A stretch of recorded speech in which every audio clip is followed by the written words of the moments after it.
ഏകപക്ഷീയമായ ഭൂമി കൈയേറ്റങ്ങൾ തടയുന്നതിനും ദീർഘകാലമായുള്ള പരാതികൾ പരിഹരിക്കുന്നതിനും വഖഫ് നിയമത്തിലെ സമീപകാല ഭേദഗതികളെ കേന്ദ്രമന്ത്രി കിരൺ റിജിജു ന്യായീകരിച്ചു.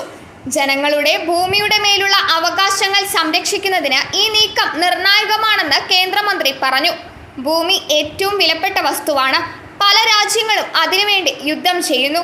ഭൂമിയുടെ യഥാർത്ഥ ഉടമയ്ക്കായി നാം ഓരോ ഇഞ്ചും സംരക്ഷിക്കണമെന്നും അദ്ദേഹം കൂട്ടിച്ചേർത്തു. കേരളത്തിലെ മുനമ്പം ഭൂമി തർക്കം ഉൾപ്പെടെ നിരവധി കേസുകളിൽ വഖഫ് ബോർഡുകൾക്ക് അഭൂതപൂർവമായ അധികാരങ്ങൾ നൽകിയതിന് നിയമത്തിലെ മുൻ വ്യവസ്ഥകളെ റിജിജു വിമർശിച്ചു. വഖഫ് ബോർഡുകൾ ദുരുപയോഗം ചെയ്യപ്പെട്ടിട്ടുണ്ടെന്നും അദ്ദേഹം ആരോപിച്ചു. 600-ലധികം മത്സ്യത്തൊഴിലാളികളുടെ ഉടമസ്ഥാവകാശം നഷ്ടപ്പെടുത്തിയതായി ആരോപിക്കപ്പെടുന്ന മുനമ്പം കേസ് കേരള വഖഫ് ബോർഡ് 404 ഏക്കർ വഖഫ് സ്വത്തായി പ്രഖ്യാപിച്ചതിനെതിരെയും അദ്ദേഹം സംസാരിച്ചു. ഈ സംഭവത്തെ ഒരു ദുരന്തമെന്നാണ് അദ്ദേഹം വിശേഷിപ്പിച്ചത്. ഇത്തരം കേസുകൾ ഇനി ആവർത്തിക്കില്ലെന്ന് സർക്കാർ ഉറപ്പാക്കുമെന്നും മന്ത്രി പറഞ്ഞു.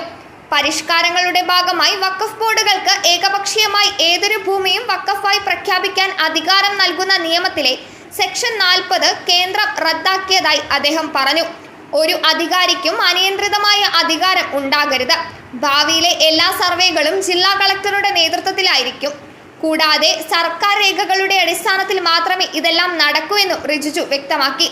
2013-നും 2025-നും ഇടയിൽ 18 ലക്ഷം സ്വത്തുക്കൾ വഖഫായി പ്രഖ്യാപിക്കപ്പെട്ടുവെന്ന് പറഞ്ഞുകൊണ്ട് പരിശോധിക്കപ്പെടാത്ത അവകാശവാദങ്ങളുടെ വ്യാപ്തിയെ അദ്ദേഹം രൂക്ഷമായി വിമർശിച്ചു. ഇപ്പോൾ നടപടിയെടുത്തില്ലെങ്കിൽ ആളുകൾക്ക് ഉടമസ്ഥാവകാശം നഷ്ടപ്പെടുന്നത് തുടരും. ഒരിക്കൽ വഖഫ് പ്രഖ്യാപിച്ചു കഴിഞ്ഞാൽ അത് തിരിച്ചെടുക്കാനാകില്ല. അത് അങ്ങനെ തന്നെ തുടരുമെന്നും അദ്ദേഹം പറഞ്ഞു. ഭേദഗതി ചെയ്ത നിയമം ഇപ്പോൾ ഏതൊരു അവകാശവാദത്തിനും രജിസ്റ്റർ ചെയ്ത വഖഫ് രേഖ നിർബന്ധമാക്കുന്നു. തർക്കത്തിലുള്ളതോ സബ് ജുഡീഷ്യൽ ഭൂമിയോ വഖഫായി പ്രഖ്യാപിക്കുന്നതിനെയും ഇത് തടയുന്നു. മറ്റൊരു പ്രധാന മാറ്റം രേഖകളില്ലാതെ അവകാശവാദങ്ങൾ ഉന്നയിക്കാൻ അനുവദിച്ചിരുന്ന ഉപയോക്താവിന്റെ വഖഫ് എന്ന വകുപ്പ് നീക്കം ചെയ്തതാണ്.